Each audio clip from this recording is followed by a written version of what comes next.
yourself a cold one. They strike 'em, huh? And listen to Ross Tucker break down the top college prospects on another tasty edition of The College Draft.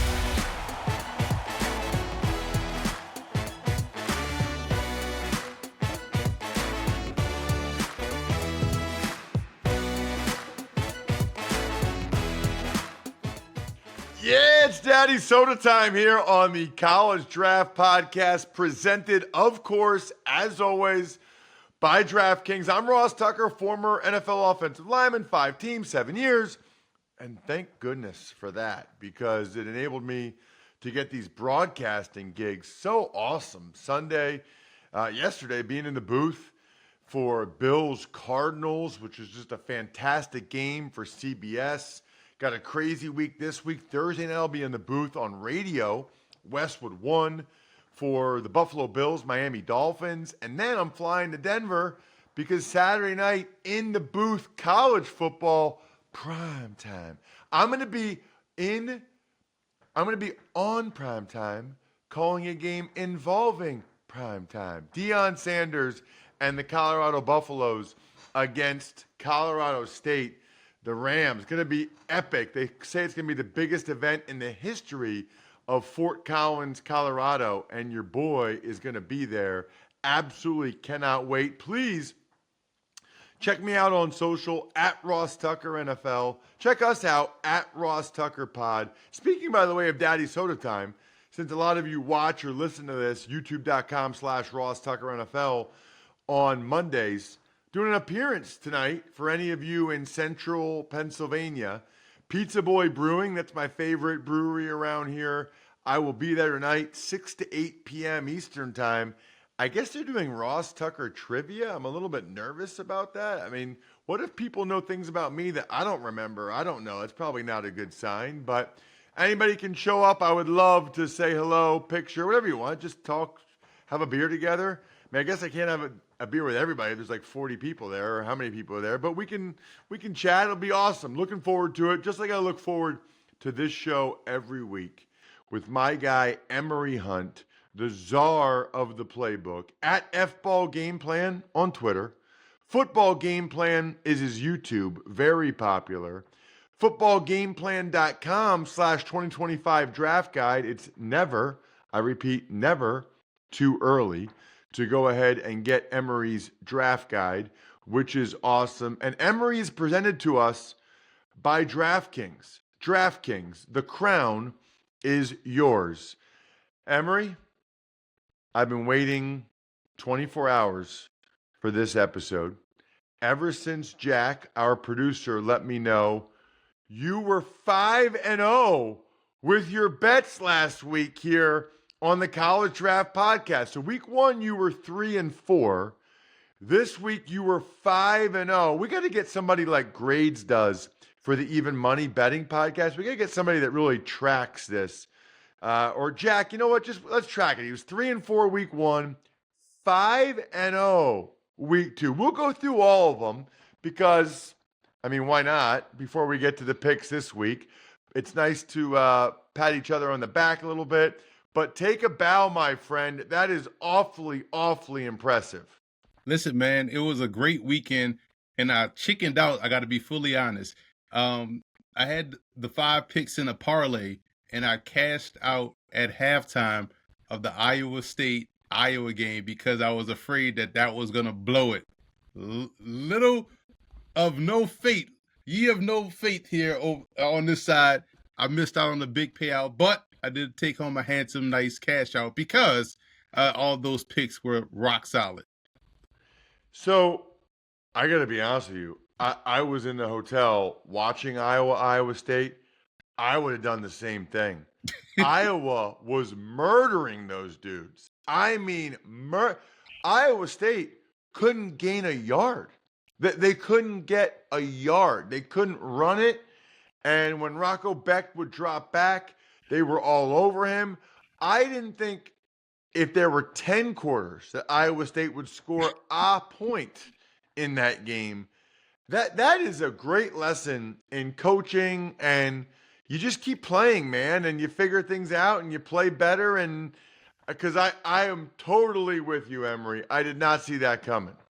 Yeah, I totally chickened out, and it was cool to see them expand the passing game because, like to your point, in the first half, they put a cap on their own passing game. It was just a lot of short, quick passes, and Iowa wasn't really doing anything dynamic offensively. And defensively, the tackling of Iowa State, I know they lost their linebackers. It was just like, guys, wrap up, bring a guy down. They were fitting the run well, but wasn't tackling well.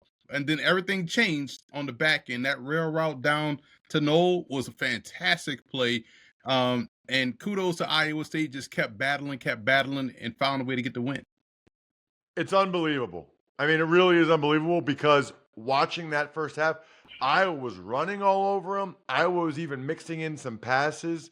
That was a bad loss for the Iowa Hawkeyes. And last week on the show, you didn't just take Iowa State getting the points, Emory. I mean, that parlay had to have been significant. You took Iowa State on the money line.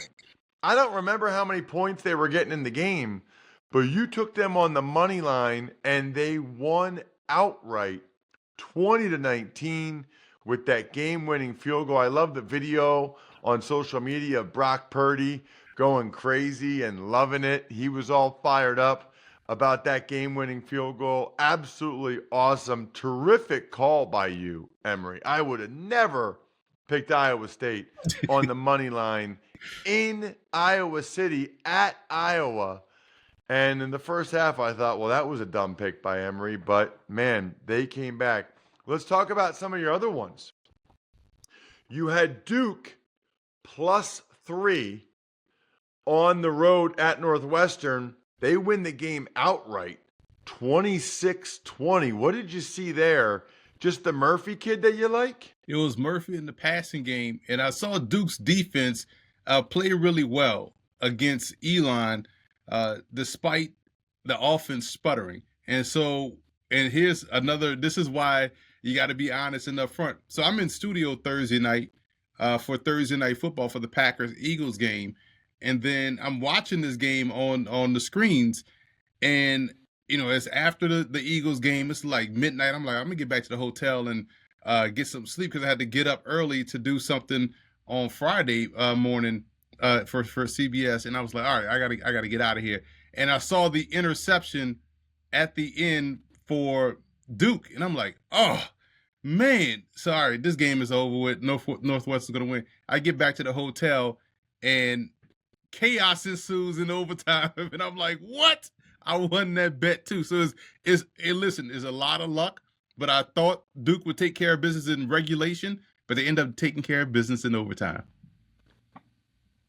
Unbelievable. Fantastic. The next one, I was still a little bit nervous for you about. You had Texas -6.5 on the road in the Big House against Michigan, and that game was not very competitive. I mean, Texas put it on them. They win 31-12. I got to tell you, Emory, I watched a decent amount of that game. Very impressed by Quinn Ewers. Very. In terms of I'm not even talking physical attributes, his pocket presence, knowing where to go with the ball, stepping up in the pocket, getting the ball to the right guy, running for a first down here. You ever just watch guys and you can tell they got it, that they have a really good feel for the game? I came away from that game extremely, extremely impressed by Quinn Ewers and the poise and composure he showed in and outside of the pocket. Well, we talked about it last week on the show, Ross, where you have to give him super credit for dealing with pressure, and not just versus the blitz, or somebody coming unblocked. We spoke about the pressure that he is under in terms of having to play well, coming off that playoff performance where the deep ball last year wasn't his best, and have to overcome the injuries that he's had in his career. And most importantly, the fan base wants Arch Manning to play. So you have all of that going on while you have to drive this car that's the Texas Longhorns that have a ton of talent that has gotten to the postseason and now looking like a legitimate national title contender. You got all of that going on before we even get to the physical stuff. Just the mental toughness that this kid has is impressive. And that goes a long way in playing well as a pro, because it's all about pressure as a pro. We see this every Sunday. We saw it yesterday with guys that were former first round picks that don't do well with pressure. Some going up against each other. And so for him to have all of this ancillary pressure that he has to deal with before we get to the on the field stuff, and being able to play calm and not frazzled and not rattled, you got to like what you see from Quinn Ewers.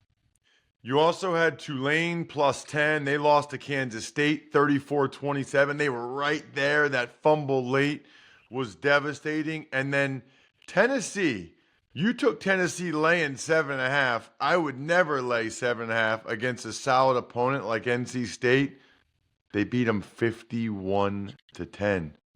51-10, Emory. What is the deal with this Tennessee quarterback? He's outstanding, but most importantly is the O-line and the D-line. They are dominant up front, man. That's what's scary about this Tennessee team, especially on defense. And when that game kicked off for us, I want to say the spread was 9.5. So it went up during the week. And I was still, that game and the Texas game were two of the more comfortable spreads I didn't even worry about. I knew that was going to take care of itself, because how Western Carolina was getting physical with NC State up front in the trenches, and then seeing Tennessee last week, albeit against Chattanooga, but seeing what they have personnel-wise up front, I was like, this is a bad matchup for the Wolfpack, and it proved that out there on the field. Labatt Blue Lights, I'm telling you, Thursday night, Friday night, Saturday night, Sunday night, whenever you're watching football, drink some Labatt Blue Lights with your friend. Live life to the power of we. Always enjoy responsibly. Beer, Labatt USA, Buffalo, New York. We move on, Emory. Hold up, Ross. Time out. What? I forgot. I didn't do this on this show, but I also had Northern Illinois plus 29.5. That's crazy. Like I said that on CBS Sports. That was my biggest bet of the week. Northern Illinois plus 29.5 against Notre Dame. I called them G5 Notre Dame with how they play, and they did a great job in not only covering that spread, but beating them outright. So I'm mad I didn't get that on this show, but it's out there in the internet universe, and people know that they'll go and search for it. Congratulations, by the way, to the Northern Illinois Huskies. I mean, what a moment for those young men for the rest of their life. They'll have that. They'll talk about that. I'm sure they took pictures with the scoreboard behind them. I mean, that is a special thing for those guys to have moving forward. Speaking of special, there's some special players in this Boston College, Missouri game. BC is at Mizzou. Mizzou's laying 16, Emory, against the Boston College team that's looked pretty darn good so far this season. Yeah, and this is a good defense in Boston College. And we saw what they did at Florida State, albeit Florida State, but this is still Florida State's athletes we're talking about. And you watch them play fundamentally sound defense. They can get pressure. So the 16, I'm a little bit wary on. So I'll take Boston College plus the points, because they have two outstanding pass rushers, and Ezeruku and Akpala. You know, both of those guys can bring it. They're fundamentally sound. They're not the big, long defensive ends. They're both about 6'2", about 250, but they play with great technique. They know how to use their hands well. They get off blocks, and they can be disruptive. We saw that against Florida State. They were all in the backfield consistently. They really, really were. Missouri has arguably the best receiver in the country and a quarterback I don't hear anybody else really talking about in terms of pro prospects other than you, Emory. Yeah, listen, Brady Cook reminds me a lot of what Andy Dalton was at TCU. Like, you like that he has a tough mindset. He's going to find a way to make a way. He's able to make some impressive throws. He doesn't mind testing tight windows. He scrambles when he has to. And this is someone that plays up to the level of competition. So the bigger the game, I feel like the bigger Brady Cook plays. And somebody's got to be on the other end of throwing these balls to Luther Burden. Why isn't Brady Cook getting the top billing of someone that covers the draft. And so he was one of my, you're pretty sure you saw, he was my top 5 quarterbacks coming into college football this season. With Shador, Cam Ward, Jalen Milroe, Caden Salters, and then Brady Cook was number 5. So I'm expecting big things in this ball game. This is a underrated good game of the week. Yeah, no, that'll be good. I like this next game.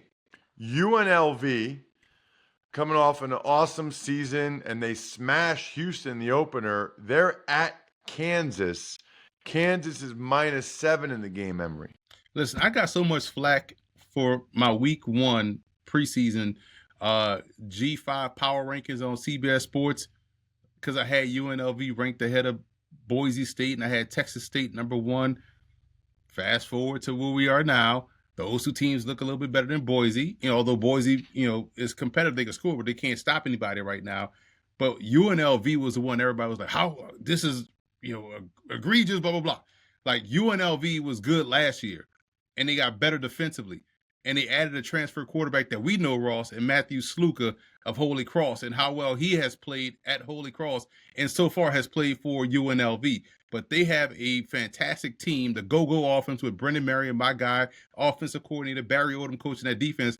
This is a sound, fundamentally sound, explosive running Rebels ball club. Now, on the other side, Kansas has 2 outstanding corners, might be the best cornerback duo, in my opinion, in the Big 12, in Mello Dotson and Kobe Bryant. Both have ball skills. Both can play man, press. Both do a great job in coverage down the field. So this is going to be a huge test. Another great game for these two teams. Kansas suffered a loss last week against Illinois. So I'm going to take UNLV plus these 7 points because you got to look at Jalen Daniels and his ability to protect the football. He didn't do that against the Illini. UNLV knows this is an opportunity to get one up on a quote-unquote Power 4 conference. So I expect all the tricks coming out of the bag for the running Rebels. So I'm going to take them plus the points here against Kansas.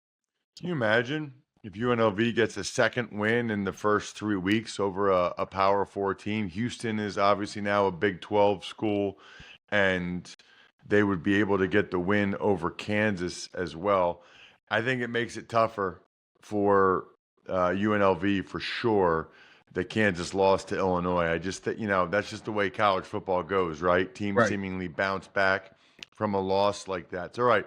So UNLV so Emory taking the point so far, 16 for BC against Missouri, 7 for UNLV against Kansas. You mentioned Texas State. Arizona State is at Texas State, Emory. Arizona State, how far have we come in college football where Arizona State's only laying 1.5 at Texas State? Yeah, listen, I talked about this all season. There was a big reason why I had Texas State as my number 1 G5 program with a chance to get to the postseason as a representative. Because when you look at their O-line and D-line, Ross, they look like a Big 12 team. They are built well up front. You bring in Jordan McLeod, a super senior Sun Belt Conference Player of the Year last season for James Madison, and now is starting for Texas State. This offense can score, but defensively, they can really get after the quarterback. Ben Bell, the defensive end, 6'4", about 255, good athleticism, can turn the corner, can be disruptive. I think he's going to have a say in this ball game. But on the other side, I'm impressed by Clayton Smith, 6'4", about 260, was an outside linebacker, hybrid edge guy at Oklahoma, transfers to Arizona State. Reminds me a lot of Andre Jones, that came from University of Louisiana, or Smith, I'm sorry, the edge rusher. So that type of presence on the outside, good athlete in space, has a chance to be disruptive. And so both guys are off to a great start to the season. And I think that's, a good thing for this ball game. This is another one of these underrated games. And I'm taking the Sun Best Conference's Texas State plus the points. Wow, only 1.5. That's not very much. Might as well just money line it, Emory. Yeah, true. Let's see what the money line odds are, and take that. But I'll play it safe here on a Monday morning and do plus the points. All right. How about the Apple Cup? Feels weird for the Apple Cup to be September 14th. It's usually the last game of the season, big rivalry in the state of Washington. but instead it's this Saturday. And the Cougars, Washington State, are playing at Washington. The Huskies are laying 4.5. What do you think about this game? I do love the rivalry matchup. Therefore, I will trust and lay these points with Washington. I'm gonna give them a little bit of a lean because it's a home game. But this is going to be another one of these fantastic matchups. We were always worried about what Washington was going to look like, losing all those guys, losing everybody, the quarterback, blah blah blah. But defensively, I'm impressed. We talk about a defensive end, Zach Durfee, that he transferred in from Sioux Falls, which is a Division II program. He was outstanding there. He's been off to a fantastic start. So jumping from D2 to Power 4 in and of itself is impressive, and to go out there and be a stud so far in I don't know what conference Washington, Big 10, Pac-10, Pac-12, big whatever. But going up to levels and playing really well was impressive. And their running back, Jonah Coleman, 5'9", 225, breaking tackles, got a little bit of burst. So he's what someone like Merrill Hodge would call a factor back. So I'm a big fan of him. I like how he ran. But covering on the other side is a guy in Kyle Williams for Washington State, who I think is going to be an ideal slot/flanker or Z receiver, because you could put him on a move and he's able to get in and out of his cuts really well. He tracks the deep ball rather well. He's going to be a big player in this ball game. He's going to help keep them in it. But I'm going to lay these points with Washington. All right, Emory is laying the 4.5. This is the first favorite he's taking this week, laying the 4.5 with the Huskies at home in the Apple Cup against Washington State. Last but not least, Emory, Indiana is laying 3 points at UCLA. That is interesting to me. UCLA coming off a bye after that game out in Hawaii that I did. Your thoughts on this one, Emory? Another one of these underrated, sneaky good games. You can't expect Ethan Galbraith to play as bad as he did in the first half against Hawaii in this ball game coming off of a bye. I expect UCLA to be a much better offensive team this week than they were to start the game against Hawaii. But what kept them in that game against Hawaii was their defense. And the defense, it looks to be solid. And keep an eye on Luke Sherman. No one's talking about him, Ross. We just talked about Zach Durfee for Washington, Sioux Falls to Washington. Well, Sherman came from Johns Hopkins in Baltimore, Division III program, and is already making plays as a reserve defensive end for the Bruins in a P4 conference. So he is another one that could have went to the NFL last year, decided to transfer up, goes from D3 to Power 4. Impressive. So keep an eye on him. But Indiana, a lot of transfers come in. Kurt Signetti did a great job at James Madison. Curtis Rourke is the number 1 CFL quarterback prospect in the draft class, according to their scouting bureau with their fall rankings. His brother is Nathan Rourke, who is now currently starting for the BC Lions. Curtis is a bigger body quarterback that can also move, but he does a great job managing the situation. Was a star at Ohio for the Bobcats. Justice Ellison, good running back, transferred in from Wake Forest. Keep an eye on him. And Elijah Surratt also played at James Madison last year for Coach Signetti. He's someone I think is going to grade well for me come draft time as an inside receiver, because he's so good after the catch. He doesn't mind going over the middle of the field. Strong hands at the catch point, physical receiver. So this is a really good game, but I'm going to trust the bye week for UNLV. I'm sorry, for UCLA. I'm taking the Bruins plus the points here. Plus, I have to stick with my prediction of them winning over 4.5 games, and this is one of the games I counted. So I'm going to take UCLA plus the 3 points. Emory taking UCLA, the Bruins at home in the Rose Bowl Saturday night against the Indiana Hoosiers. It's weird, but also cool that Indiana gets to play at the Rose Bowl, Right. And this could have happened in non-conference, but it's just weird that it's now a conference game. We'll talk more about it next week, Emory, but just watching Colorado and Nebraska Saturday night, and obviously I'm getting ready for my game Saturday night, it was a stark contrast, I felt like, between Ewers and Shedeur Sanders. Now, first of all, it's a stark contrast in terms of the offensive lines those guys have in front of them, but Shedeur Sanders, I think, especially with the way their offensive line is right now, he needs to work on getting rid of the ball faster. I just think he has to because they can't run it a lick. I mean, they can't run the ball at all. So somehow he's got to get rid of the ball faster. We'll obviously be talking about him more next week after I do that game Saturday night. The Rocky Mountain Showdown should be epic. Check him out at F-Ball Game Plan. I'm at Ross Tucker, NFL. The keg is kicked. We're all tapped out. Thanks for tuning in to College Draft. Make sure to also check out the Ross Tucker Football Podcast, Even Money, and Fantasy Feast, all on the DraftKings Network, YouTube, or subscribe to the podcast on your favorite platform.